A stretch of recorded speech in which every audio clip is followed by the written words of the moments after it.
ബഹുമാന്യരെ, കോട്ടയം നഗരസഭയുടെ പുതിയ ഭരണസമിതി അധികാരത്തിൽ വന്നിട്ട് ആഴ്ചകളേ ആയുള്ളൂ. ആഴ്ചകളാകുമ്പോൾ കോട്ടയം നഗരത്തിലെ പൊതുസമൂഹത്തിന് ഗുണകരമാകുന്ന ഓരോ കാര്യങ്ങൾ ചെയ്യണമെന്നുള്ള ആഗ്രഹത്തിലാണ് ഞങ്ങൾ ഭരണസമിതി മുമ്പോട്ട് പോകുന്നത്.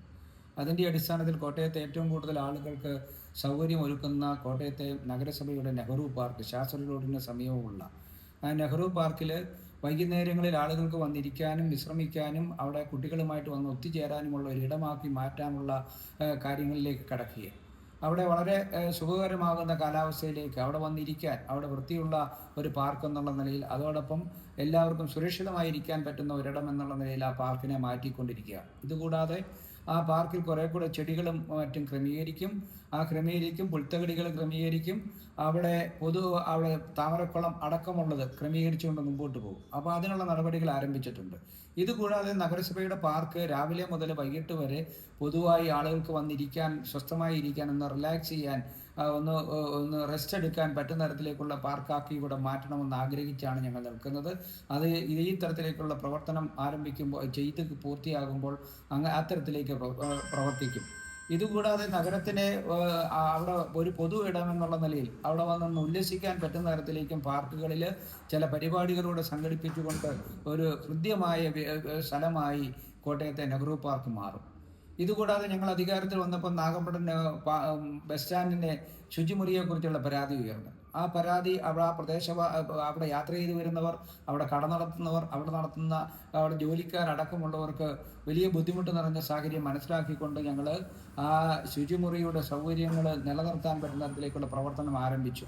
ഇന്നത് ആ ശുചിമുറി വൃത്തിയാക്കി, അതിൻ്റെ ടാങ്ക് അടക്കമുള്ള വൃത്തിയാക്കിയത് പ്രവർത്തനം നടത്തിക്കൊണ്ട് ഇന്നും നാളെ കൊണ്ടും അതിൻ്റെ പ്രവർത്തനം പൂർത്തിയായത് ഉപയോഗപ്രദമാക്കുന്ന തരത്തിലേക്ക് മാറും. തിങ്കളാഴ്ച മുതൽ പൊതുവായിട്ട് ആളുകൾക്ക് വീണ്ടും അത് തുറന്ന് പ്രവർത്തിക്കാനുള്ള സംവിധാനം ഒരുക്കുക. അപ്പം ആ യാത്ര ചെയ്ത് വരുന്നവർക്ക് പ്രാഥമിക ആവശ്യങ്ങളടക്കം നിറവേറ്റാൻ പറ്റുന്ന തരത്തിലേക്ക് അതിനെ മാറ്റും. ഇതുകൂടാതെ അവിടെ പുതിയതായൊരു ടോയ്ലറ്റ് സമുച്ചയം ഇപ്പോൾ അതിൻ്റെ മേൽഭാഗത്തേക്ക് നടത്തുന്നതിന് ഏകദേശം 34 ലക്ഷം രൂപയോളം ചെലവഴിച്ച് ഒരു ടോയ്ലറ്റ് സമുച്ചയം കൂടെ പുതിയതായി ഉണ്ടാകുമ്പോൾ, മഴക്കാലം വരുമ്പോൾ വാട്ടർ ലെവൽ ഉയരുമ്പോൾ ഒരു ബുദ്ധിമുട്ടില്ലാതെ യാത്ര ചെയ്ത് വരുന്ന യാത്രക്കാരടക്കമുള്ളവർക്ക് സൗകര്യങ്ങൾ അവിടെ നാഗമ്പടത്തുണ്ടാകും. നാഗമ്പടം ബസ് സ്റ്റാൻഡിലെ കുറേ കൂടെ ലൈറ്റിംഗ് സംവിധാനം ഉയർത്താൻ പോവുക. പോലീസുമായി ഞങ്ങൾ ബന്ധപ്പെട്ടിട്ടുണ്ട്. പോലീസിൻ്റെ കെയർ, അവിടെ കുറേ കൂടെ ശ്രദ്ധ, അവരുടെ പട്രോളിംഗ് ഒക്കെ നാഗമ്പടം ബസ് സ്റ്റാൻഡിൽ ഒരുക്കാനുള്ള ശ്രമത്തിലുമാണ്. അപ്പോൾ ഇതൊക്കെ വരുമ്പോൾ നാഗമ്പടം ബസ് സ്റ്റാൻഡ് കുറേ കൂടെ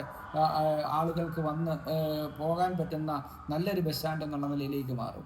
ഇതുകൂടാതെ ഞങ്ങൾ നഗരത്തിലെ വൃത്തി എന്നുള്ള നിലയിൽ നഗരത്തിൻ്റെ വീതികൾ വൃത്തിയായി കിടക്കുന്ന വീതിയായി മാറണം. അത് ബൈപ്പാസ് റോഡുകൾ ഇപ്പോൾ അതിനുള്ള പ്രവർത്തനം ആരംഭിച്ചിരിക്കുക.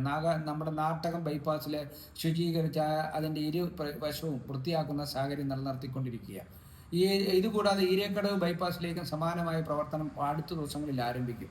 ഇതുകൂടാതെ ഗാന്ധിനഗറിൽ നിന്ന് മെഡിക്കൽ കോളേജ് റോഡ് മാത്രത്തിലേക്ക് മാറ്റുമ്പോൾ അതോടൊപ്പം നാട്ടകം നമ്മുടെ അടിച്ചിറ മുതൽ ചിങ്ങവനം വരെയുള്ള MC റോഡും നല്ല റോഡാക്കി ആ റോഡിൻ്റെ ഇരുവശവും നല്ല വൃത്തിയുള്ള പ്രദേശമാക്കി മാറ്റണമെന്നുള്ള ആഗ്രഹത്തിലാണ് നഗരസഭ നിൽക്കുന്നത്. നഗരത്തിലെ എല്ലാ PWD റോഡും നമുക്ക് ഒരു മാസത്തിനകം നമുക്ക് ഇതേപോലുള്ള പ്രവർത്തനം ഏർപ്പെടുത്തി അതെല്ലാം ആ തരത്തിലേക്ക് മാറും. അപ്പോൾ നല്ല വൃത്തിയുള്ള വെടിപ്പുള്ള ഒരു നഗരം കൂടിയാക്കി നഗരവീഥികളെ മാറ്റാനാണ് ശ്രമം. ഇതിനൊക്കെ സഹായിക്കാൻ പറ്റുന്നത് പൊതുസമൂഹത്തിനാണ്. മാലിന്യം വലിച്ചെറിയാതെ, അലക്ഷ്യമായി എറിയാതെ, അതോടൊപ്പം ഇവിടെ പലയിടത്തും ശുചിമുറി മാലിന്യം തള്ളുന്നുണ്ട്. ആ ശുചിമുറി മാലിന്യം തള്ളാതെ നഗരത്തെ സംരക്ഷിക്കാൻ, നഗരത്തെ വൃത്തിയായി നിലനിർത്താൻ എല്ലാ ആളുകളുടെയും സഹായവും സഹകരണവും വേണം. ഞങ്ങൾ ക്യാമറ സ്ഥാപിക്കുന്നതിനുള്ള ടെൻഡർ നടപടികളിലേക്ക് കടന്നിരിക്കുക. കുറച്ചധികം വഴികളിലെ ക്യാമറ കൂടെ സ്ഥാപിക്കുമ്പോൾ നമുക്ക് ഇങ്ങനെയുള്ള കാര്യങ്ങൾ, ഇങ്ങനെ വലിച്ചെറിയുന്നവരെ അടക്കം നിയമത്തിൻ്റെ മുമ്പിൽ കൊണ്ടുവരുവാനുള്ള ശ്രമം കൂടി ഉണ്ടാകും. ഇത് ഒക്കെ നമ്മളൊരു നല്ല സാക്ഷരത നഗരം എന്നുള്ള നിലയിൽ നഗരത്തിലെ ആളുകളുടെ സാക്ഷരതയ്ക്ക് ഉതകുന്ന പെരുമാറ്റത്തിനും പ്രവർത്തനത്തിനും ഇടയാക്കുന്ന സാഹചര്യത്തിലേക്ക് ചിന്തിപ്പിക്കാനാണ് ഇങ്ങനെയൊക്കെയുള്ള പ്രവർത്തനത്തിലേക്ക് ഏർപ്പെടുത്തുന്നത്. ഇതുകൂടാതെ മറ്റ് വികസന പ്രവർത്തനങ്ങൾ ഒട്ടനവധി ഉണ്ടാകും.